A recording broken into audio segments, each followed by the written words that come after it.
Good evening guys, क्या हाल चाल है बच्चों। हम लोगों ने लास्ट क्लास में already lines and angles related कुछ कॉन्सेप्ट डिस्कस किए थे। मैंने आप लोगों को बताया था कुछ बेसिक टर्म्स जो कि रिलेटेड थे किससे, लाइंस एंड एंगल्स से। Now we are going to discuss few more concept related to lines and angles and फिर उसके बाद हम बनाने वाले हैं ढेर सारे क्वेश्चंस। ठीक है, तो चलिए स्टार्ट करते हैं बच्चों, फटाफट से लाइंस एंड एंगल्स के कुछ और कॉन्सेप्ट देखते हैं। हमने जो लास्ट क्लास में डिस्कशन किया था उससे थोड़ा आगे की चीजें डिस्कस करते हैं। Right, now we are going to discuss pair of angles. हमने लास्ट क्लास में complementary property and supplementary property हमने डिस्कस कर ली थी, या फिर मैं यूं बोलूं, अगर दो एंगल कॉम्प्लीमेंट है एक दूसरे के तो क्या होता था, दोनों का सम 90 डिग्री था। और अगर दो एंगल्स एक दूसरे के सप्लीमेंट हैं तो दोनों का सम कितना होगा, दोनों का सम 180 होगा। तो इससे रिलेटेड कॉन्सेप्ट हमने डिस्कस किया था। इसके अलावा लाइन से रिलेटेड और कुछ एंगल उनको भी हमने डिस्कस किया था। ठीक है, now we are discussing few more things. ठीक है, अब हम डिस्कस करने जा रहे हैं pair of angles. Right, pair of angles से रिलेटेड कुछ कॉन्सेप्ट हम देखते हैं। सबसे पहले मैं आपके सामने रख रहा हूं एडजेसेंट एंगल्स क्या होते हैं। हमें अगर डिस्कस करना है लीनियर पेयर से रिलेटेड, जो लीनियर पेयर आप लोगों ने ऑलरेडी पढ़ा हुआ है, बस उसी को रिवाइज कराऊंगा। बट लीनियर पेयर के जो कॉन्सेप्ट हैं, लीनियर पेयर के जो एक्सियम है, उसको समझने के लिए पहले यहां आपको समझना होगा एडजेसेंट एंगल्स क्या होते हैं। राइट, देखिए मैं यहां पर दो एंगल्स ले रहा हूं बच्चों। ठीक है, here we are taking two angles like this is A O B and A O C. इन दोनों के दोनों एंगल्स को हम एडजेसेंट एंगल्स बोलेंगे कब, जब इन दोनों एंगल का एक कॉमन वर्टेक्स हो, एक कॉमन आर्म हो और दो non common arms in opposite direction में हो। ठीक है, तो आप इस चीज को कुछ इस तरीके से समझ सकते हैं। एडजेसेंट एंगल्स क्या होते हैं ये आपको पता होना चाहिए। So two angles are said to be और एडजेसेंट एंगल्स कब, जब उनका एक कॉमन वर्टेक्स हो। So angle A O B and angle B O C, इन दोनों एंगल्स को हम बोलेंगे कि ये एडजेसेंट एंगल्स हैं। ठीक है, so these angles are adjacent angles. Adjacent angle होने की तीन कंडीशंस हैं। कौन कौन सी? एक है, first is that having common vertex. ठीक है ना, both having common vertex, both having common vertex. ठीक है जी, दोनों का एक कॉमन वर्टेक्स होना चाहिए, that is the first thing. Second thing, दोनों का एक कॉमन आर्म होना चाहिए, both having one arm which is common,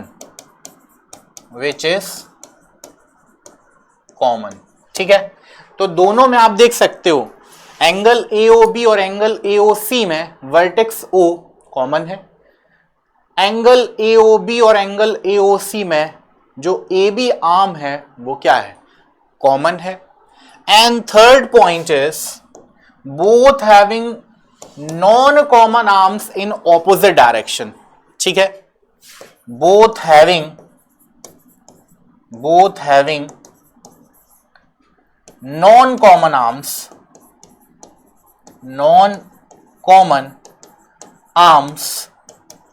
in opposite direction,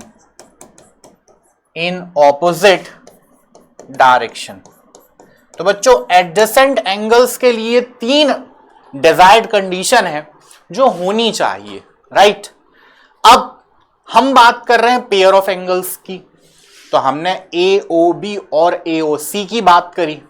हमेशा एडजेसेंट एंगल पेयर में ही बात किए जाएंगे। है ना। एंगल AOB और एंगल AOC को हम एडजेसेंट एंगल बोलेंगे। उसके लिए 3 डिजायर्ड कंडीशन है। जो भी 2 एंगल इन डिजायर्ड कंडीशन को फुलफिल करेंगे उन्हें हम एडजेसेंट एंगल्स बोलेंगे, राइट। अब बच्चों second thing, now we are discussing linear pair, है ना। तो लीनियर पेयर से रिलेटेड जो कॉन्सेप्ट हैं उसके लिए सबसे पहली चीज है एडजेसेंट एंगल आपको पता होना चाहिए, ठीक है। एडजेसेंट एंगल तो हमने डिस्कस कर लिया, एडजेसेंट एंगल को हमने समझ लिया, ठीक है। इसके बाद हमें समझना है कि 2 एडजेसेंट एंगल कब लीनियर पेयर फॉर्म करेंगे, है ना। So now we are going to discuss linear pair, ठीक है। अब हम डिस्कस कर रहे हैं लीनियर पेयर, ओके। तो लीनियर पेयर होता क्या है बच्चों, 2 एंगल्स को हम कब बोलेंगे कि वो लीनियर पेयर फॉर्म कर रहे हैं, 2 एडजेसेंट एंगल को हम कब बोलेंगे कि ये लीनियर पेयर फॉर्म कर रहे हैं, ठीक है, समझिएगा। तो हम यहां पर लीनियर पेयर से रिलेटेड 2 एक्सियम डिस्कस करने वाले हैं। कौन कौन से देखते हैं। First axiom is this one. क्या स्टेटमेंट है फर्स्ट एक्सियम का। फर्स्ट एक्सियम का स्टेटमेंट कुछ इस तरीके से है बच्चों कि अगर एक रे एक लाइन के ऊपर स्टैंड कर रही है, ठीक है, if a ray that is standing on a line, okay, so here we having a line AOB, ठीक है। AOB एक स्ट्रेट लाइन है, इसके ऊपर एक रे स्टैंड कर रही है, okay. So now we are taking a ray which is standing on AB, ठीक है जी। तो गाइस अब बोलना क्या चाह रहा है समझिएगा इस बात को ध्यान से। Here OC is a ray which is standing on AB, right? Okay, AB क्या है, एक लाइन है, इसके ऊपर एक रे OC स्टैंड कर रही है। तो उस कंडीशन में ये जो एडजेसेंट एंगल्स बन रहे हैं दोनों, इनका सम क्या होगा, इनका सम 180 डिग्री होगा। या फिर मैं यूं बोलूं एडजेसेंट एंगल क्या होंगे, कॉम्प्लीमेंट्री होंगे, ठीक है। अगर AB की स्ट्रेट लाइन है और इस पे एक रे स्टैंड कर रहा है, उस कंडीशन में जो एडजेसेंट एंगल्स होते हैं वो कॉम्प्लीमेंट्री होते हैं। या फिर मैं यूं बोलूं ये जो एडजेसेंट एंगल्स हैं इनका सम 180 होता है, राइट। तो अब आप यहां कह सकते हैं बच्चों, what you can say that, आप कह सकते हैं here AB is a straight line. Here AB is a straight line and a ray OC lying on it. जो OC रे है वो इस पे लाई कर रही है, ठीक है। If a ray that is if AB is a straight line and a ray AC standing on it लिखो वो ज्यादा सही है, तो आप यहां थोड़ा चेंज कर लीजिएगा, है ना। and a ray OC standing on it, standing on it, ठीक है। then angle AOB, angle AOC plus angle BOC that must be equal to 180 degree, ठीक है जी। तो ये लीनियर पेयर का फर्स्ट एक्सियम है। इसकी नेसेसरी कंडीशन क्या है, नेसेसरी कंडीशन है कि जो AB है वो एक स्ट्रेट लाइन होना चाहिए, that is the first thing, और OC इस पे स्टैंड करना चाहिए। तो AB एक स्ट्रेट लाइन है, उस पे OC स्टैंड करना चाहिए, that is the second thing. उसी कंडीशन में एडजेसेंट एंगल का सम क्या होगा, 180 डिग्री होगा, ठीक है बच्चों। इसके बाद सेकेंड एक्सियम जो कि इसका ठीक कन्वर्स है, इसका ठीक कन्वर्स है, क्या बोलता है सेकेंड एक्सियम लीनियर पेयर का। लीनियर पेयर का सेकेंड एक्सियम कहता है कि अगर अगर दो एडजेसेंट एंगल का सम, अगर दो एडजेसेंट एंगल का सम 180 है, if sum of two adjacent angle is 180 degree, if sum of adjacent angles is 180 degree, then their non-common arms, then their non-common arms form a straight line. ठीक है, क्या कहना चाह रहा है, मतलब कहना ये चाह रहा है बच्चों, कहना ये चाह रहा है कि अगर OC रे AB पे स्टैंड कर रहा है, उस कंडीशन में ये जो एडजेसेंट एंगल्स हैं, ठीक है, एडजेसेंट एंगल 180 डिग्री अगर फॉर्म कर रही हैं, ठीक है, तो ये जो नॉन कॉमन आर्म्स हैं OA एंड OB, ये एक स्ट्रेट लाइन फॉर्म करेंगे, ठीक है। तो अब यहां कुछ इस तरीके से चीजें हैं कि if angle AOC plus angle BOC that is equal to 180 degree, अगर एंगल AOC और एंगल BOC इनका सम AOC एंड BOC अगर इनका सम 180 डिग्री है, देन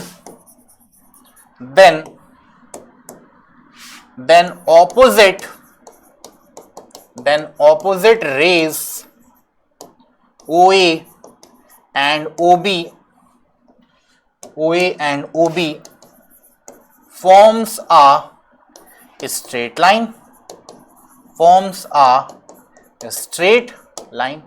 बस ये छोटा सा कॉन्सेप्ट आपको ध्यान रखना है, ठीक है, कि अगर OA और OB ये क्या फॉर्म करेंगे, स्ट्रेट लाइन, कब, जब एडजेसेंट एंगल का सम क्या हो, AOC और BOC का सम क्या हो, 180 डिग्री हो, तभी ये होगा, ध्यान रखिएगा।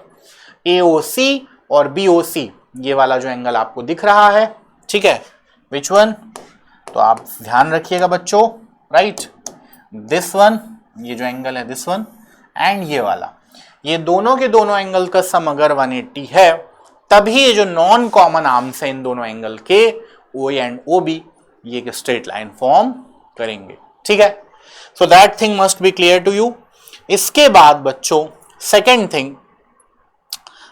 थिंग एक छोटा सा और कॉन्सेप्ट आपको समझना है कि अगर एक लाइन, ठीक है, देखो, अगर एक लाइन, अगर दो लाइन है ना, कुछ ऐसा समझो कि अगर दो लाइन एक सेम लाइन के पैरेलल है, अगर दो लाइन, ठीक है, अगर दो लाइन एक सेम लाइन के पैरेलल हैं, ठीक है, देखो क्या कहना चाह रहा हूं मैं कहना चाह रहा हूं कि अगर लाइन L और M, अगर लाइन L और M ये दोनों के दोनों लाइन एक ही लाइन के पैरेलल हैं, तो वो एक जो लाइन जिसकी मैं बात कर रहा हूं, मान लो वो लाइन है क्या, P, suppose to be that line is P, ठीक है।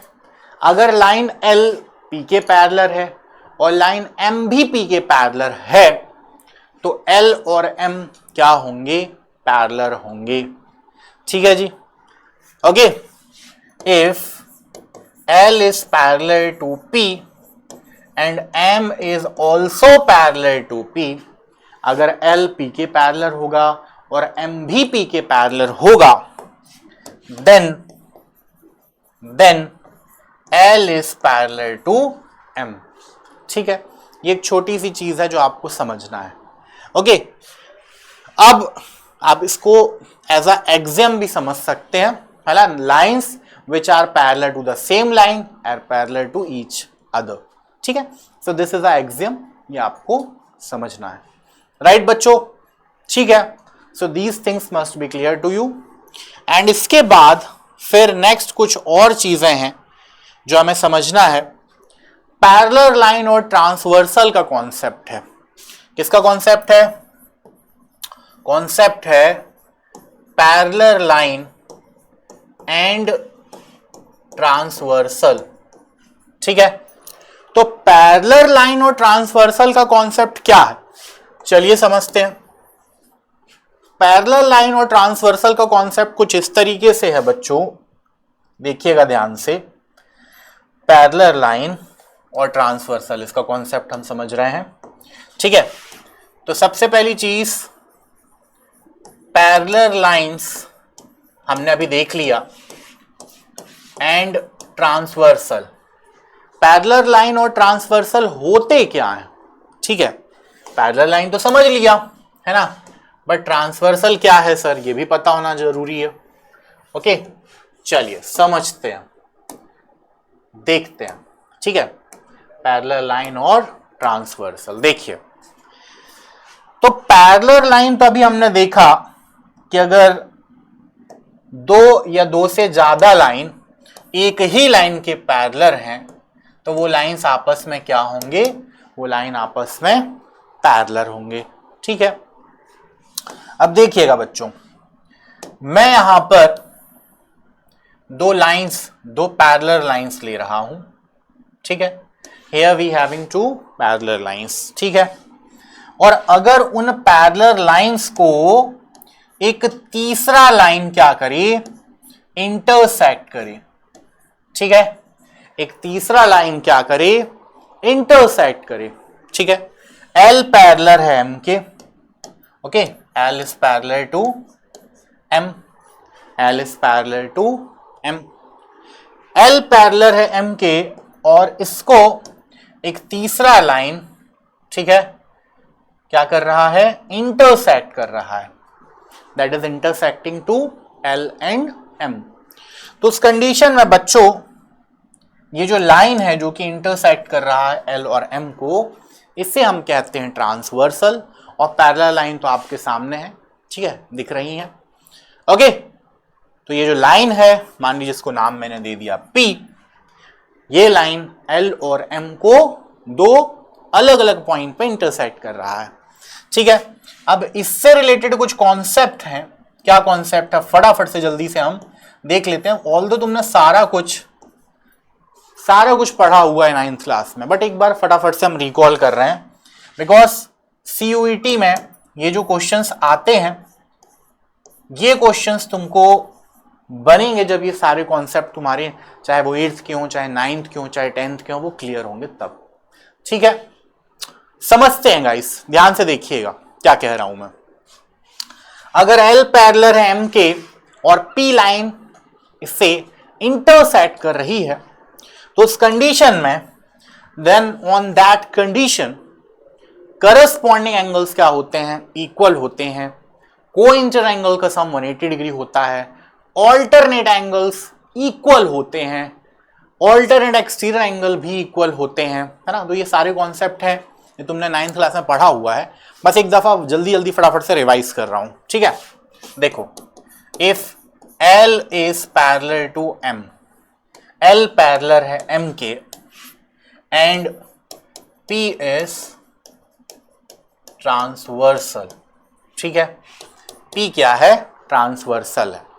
तो उस कंडीशन में, on that condition, angle 1 that must be equal to angle 5, angle 4 must be equal to angle 8, angle 2 must be equal to angle 6, okay, angle 3 must be equal to angle 7, और इन angles को हम बोलते हैं corresponding angles.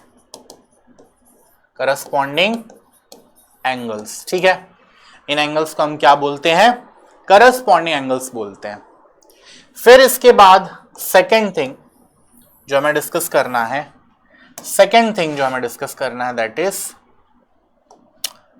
Corresponding angles. ठीक है, फिर इसके बाद जो चीजें हमें देखनी है, ऑल्टरनेट इंटीरियर एंगल्स। देखो, जो एंगल 4 है वो 6 के इक्वल होगा, 3 5 के इक्वल होगा, इनको ऑल्टरनेट इंटीरियर एंगल्स बोलते हैं।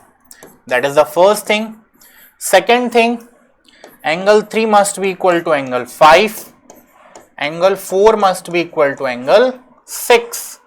ठीक है, these angles are known as alternate interior angles. These angles are known as alternate interior angles. ठीक है, So these angles are known as alternate interior angles. Right बच्चों? Then इसके बाद second thing, क्या alternate exterior angle भी equal होते हैं? कौन कौन से? एंगल 1 और 7, 2 और 8. Angle 1 is equal to angle 7, angle 2 is equal to angle 8. ये सब हम पेयर ऑफ एंगल में ही सारी चीजें डिस्कस कर रहे हैं. इनको आप क्या कहेंगे? These are alternate exterior angles. ठीक है, these are known as alternate exterior angles. ठीक है, देन आफ्टरवर्ड ध्यान से देखिएगा, देन इसके बाद को इंटीरियर एंगल का सम क्या होता है? 180 डिग्री होता है. देन इसके बाद fourth is angle 4 plus angle 5 is equal to 180 degree. Angle 3 plus angle 6 is equal to 180 degree. ठीक है, को इंटीरियर एंगल्स का सम क्या होता है? 180 डिग्री होता है. दीज आर नोन एज को इंटीरियर एंगल्स. ठीक है जी, तो ये सब चीजें आपको क्लियर होनी चाहिए. ओके, अब इनके कन्वर्स भी ट्रू होंगे. मतलब सर अगर दो लाइन और उनको एक ट्रांसवर्सल इंटरसेक्ट कर रहा है, ठीक है, और इन चारों में से कोई भी एक कंडीशन अगर ट्रू है तो L पैरेलल होगा M के. मतलब सर, मतलब ये बेटा कि एंगल 4 और 5 का सम अगर 180 है तो उस कंडीशन में L और M पैरेलल होंगे. ठीक है, अगर ये लाइन L और M को ट्रांसवर्सल L और M को इंटरसेक्ट कर रहा है और 4 और 5 का सम अगर 180 है तो भी ये लाइन पैरेलल होंगे. 3 और 6 का सम अगर 180 है तो भी ये लाइन पैरेलल होंगे L और M. अगर 3 और 5 ऑल्टरनेट एंगल्स इक्वल हैं तो भी ये लाइन पैरेलल होंगी. 4 और 6 इक्वल हैं तो भी ये लाइन पैरेलल होंगी. ठीक है, एंगल 1 और 5 या 2 और 6 या 3 और 7 या 4 और 8 अगर करस्पॉन्डिंग एंगल इक्वल हैं तो भी ये लाइन पैरेलल होंगी. ठीक है, तो ये कुछ कॉन्सेप्ट आपको क्लियर होने चाहिए. राइट, देन इसके बाद बच्चों, हमें यहां डिस्कस करना है बहुत सारे क्वेश्चंस. ठीक है, ढेर सारे क्वेश्चंस हैं that we have to discuss. ठीक है, बट एक दो चीजें और हैं that must be clear to you. That is angle sum property of triangle. Angle sum property of triangle भी क्लियर होना चाहिए और exterior angle property of triangle ये भी क्लियर होना चाहिए. ठीक है, फिर इसके बाद हम क्वेश्चन बनाएंगे. राइट, तो angle sum property of triangle क्या है भाई? Angle sum property of triangle है ना. चलिए देखते हैं फटाफट से. So what is angle sum property of triangle? Let's see. तो angle sum property of triangle क्या कहता है? Angle sum property of triangle कहता है बच्चों कि जो ट्रायंगल है उसके तीनों एंगल का सम क्या होगा? ट्रायंगल के तीनों एंगल का सम क्या होगा? ट्रायंगल के तीनों एंगल का सम होगा 180 डिग्री. ठीक है, हमने यहां पर ले लिया एक triangle that is triangle ABC. ठीक है, यहां हमने ले लिया ट्रायंगल ABC. इस ट्रायंगल ABC में एंगल A, एंगल B और एंगल C तीनों एंगल का सम होगा 180 degree. This one and this one, तीनों एंगल का सम क्या होगा? 180 डिग्री. ठीक है, ये तुम लोगों ने 9th क्लास में इसका प्रूविंग भी देखा होगा. उसमें पॉइंट A से एक पैरेलल लाइन ड्रॉ करते हैं BC के, फिर ऑल्टरनेट एंगल्स को इक्वल बताते हैं, है ना. फिर पॉइंट A पे क्या लगाते हैं? Straight angle property. वो प्रूविंग भी तुमने देखी होगी. ठीक है, तो angle sum property of triangle क्या है? Angle A plus angle B plus angle C is equal to 180 degree. ठीक है, ये तुमने पढ़ा होगा 9th क्लास में. इसके बाद exterior angle property of triangle क्या है? ठीक है, तो चलिए वो भी देख लेते हैं। सो what is exterior angle property, let's see. Exterior angle property of triangle, ठीक है। तो exterior angle property of triangle क्या है बच्चों, देखते हैं फटाफट से।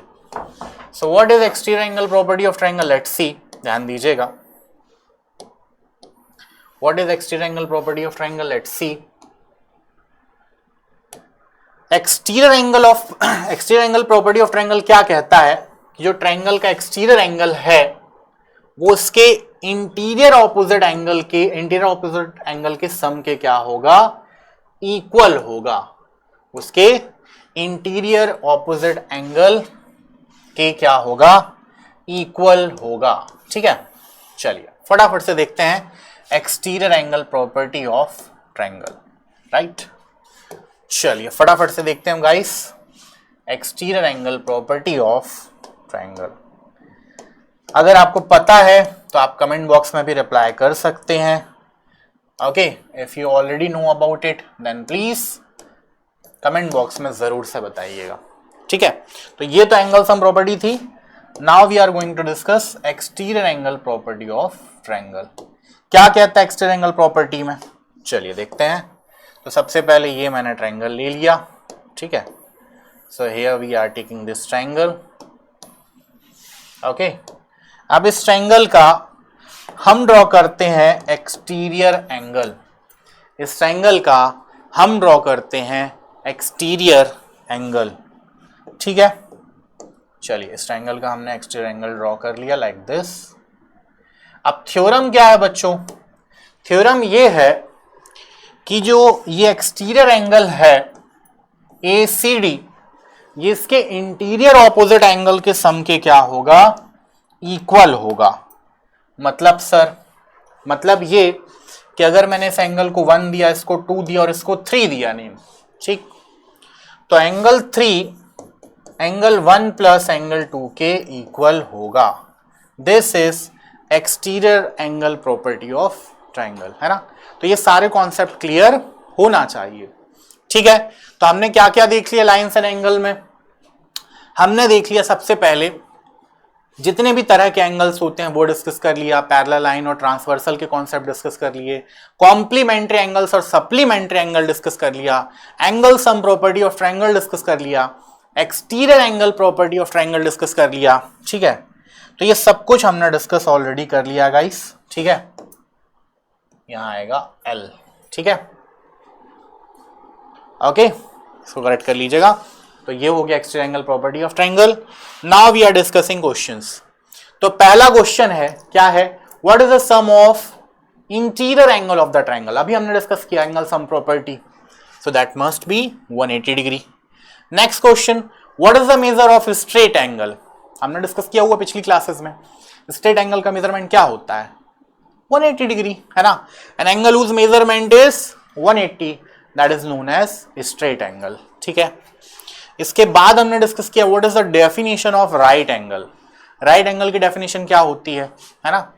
N angle whose measurement is 90 degree that is known as right angle, ये भी हमने डिस्कस कर लिया है, ठीक है। कॉम्प्लीमेंट्री एंगल्स क्या होते हैं, है ना, हमने डिस्कस किया हुआ है। Two angles are said to be complementary angles if sum of both of them is 90 degree, है ना। तो जिसका सम क्या होना चाहिए, 90 डिग्री होना चाहिए।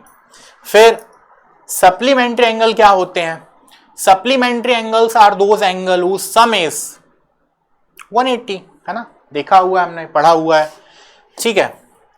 फिर exterior angle of the triangle, अब देखो what is the measure of exterior angle of the triangle. किसी ट्रायंगल का एक्सटीरियर एंगल क्या हो सकता है, तो यहां 4 ऑप्शंस दिए हुए हैं। 90 हो सकता है कि 180 हो सकता है कि 270 हो सकता है, या फिर equal to the sum of remote its interior angles. तो मोर अप्रोप्रिएट आंसर क्या है, more appropriate answer option number D.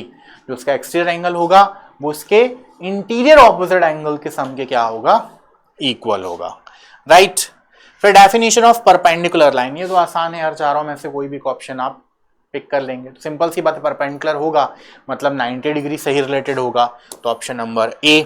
ठीक, फिर डेफिनेशन ऑफ पैरेलल लाइन क्या है? दो लाइन पैरेलल अगर होंगी, है ना, तो उनको कभी भी एक ट्रांसवर्सल इंटरसेक्ट नहीं करेगा, कि करेगा, सॉरी, दो लाइन कभी भी अगर पैरेलल होंगी तो वो एक्सटेंड करने पर कभी एक दूसरे को इंटरसेक्ट नहीं करेंगी, है ना, तो होगा ऑप्शन नंबर सी। ठीक है, फिर next, what is the measure of angle formed by the two intersecting line? ठीक है, दो इंटरसेक्टिंग लाइंस के बीच का, देखो 90 होगा कि 180 होगा कि 270 होगा, डिपेंड्स अपॉन लाइन। तो सिंपल सी बात है, कोई भी हो सकता है या नहीं है? इंटरसेक्टिंग लाइंस की बात चल रही है, तो इंटरसेक्टिंग लाइंस अगर हैं, इंटरसेक्टिंग लाइंस अगर है ना, तो बिल्कुल हो सकता है, 270 भी हो सकता है, 90 भी हो सकता है। सिंपल सी बात है कि डिपेंड करता है लाइंस पे, राइट, ऑप्शन नंबर डी। फिर what is the definition of transversal line? तो देखो, a line that intersect two और मोर लाइन डिफरेंट पॉइंट्स, यही होगा, ऑप्शन नंबर ए ही होगा, है या नहीं है? मैंने डिस्कस भी किया था अभी थोड़ा देर पहले ही भी बताया है ट्रांसवर्सल का डेफिनेशन क्या होता है, तो ऑप्शन नंबर ए होगा correct. Next, what is the measure of angle formed by the transversal line and two parallel line? है ना, ट्रांसवर्सल लाइन और दो पैरेलल लाइन के बीच, तो सिंपल सी बात है, डिपेंड करेगा एंगल्स पे, तीनों में से कोई भी हो सकता है। किस पर डिपेंड करेगा? लाइंस पर डिपेंड करेगा, सॉरी। देन करस्पॉन्डिंग एंगल क्या होते हैं? करस्पॉन्डिंग एंगल भी मैंने तुमको बताया है ना, an angle that is equal to another angle, the angle which is greater than another angle, the angle that is less than to the another angle, an angle that is formed by the transversal line and two parallel line। तब corresponding angle क्या होंगे?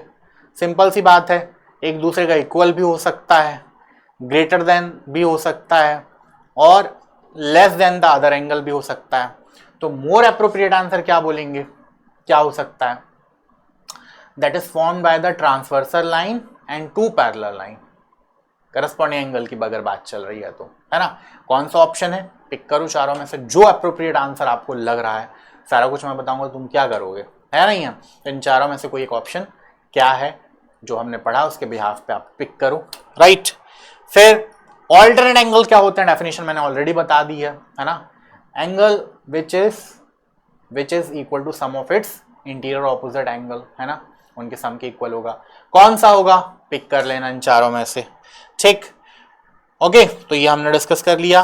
फिर bisector of angle क्या होता है? तो bisector of angle ऐसा line होगा जो कि एंगल को दो इक्वल पार्ट में डिवाइड करेगा। अब चारों में से कौन सा है ना?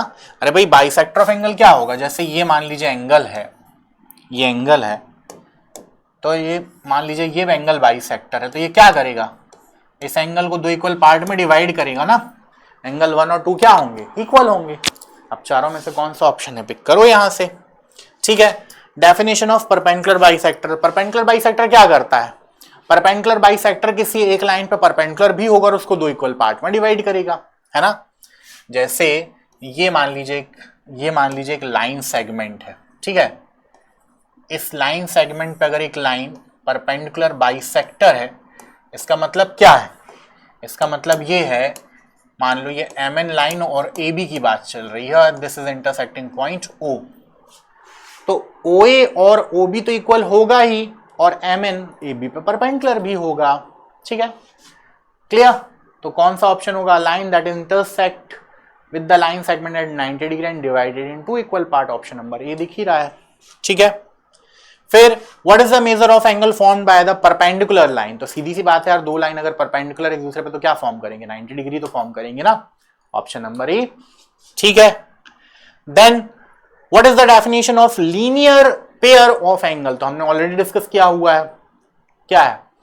इन चारों में से पिक करो कौन सा ऑप्शन करेक्ट होगा। दिख ही रहा है, ऑप्शन नंबर सी दिख रहा है ना। फिर वर्टिकल एंगल क्या होता है? चारों में से कोई एक ऑप्शन होगा, पिक करो यहां से, ठीक है। सारा कुछ हमने ऑलरेडी डिस्कस किया हुआ है, एवरीथिंग वी डिस्कस्ड, तो इनमें से चारों ऑप्शन में से कोई भी एक ऑप्शन होगा, पिक करिए, ठीक है। तो जो भी चीजें अभी तक हमने डिस्कस करी हैं उनसे ही रिलेटेड ये सारे के सारे कॉन्सेप्ट थे जो हमने डिस्कस कर लिया है बच्चों। अब ये PYQ है CUET का, इसको फटाफट से देखते हैं क्या कह रहा है।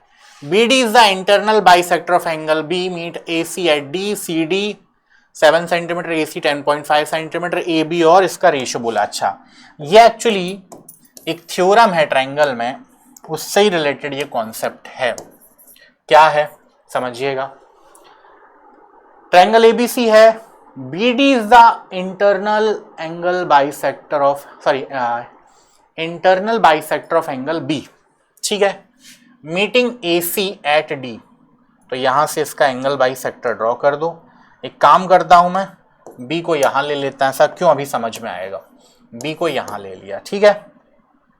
अब हमने यहां पर ये ड्रॉ कर दिया इसका एंगल बाइसेक्टर, ठीक।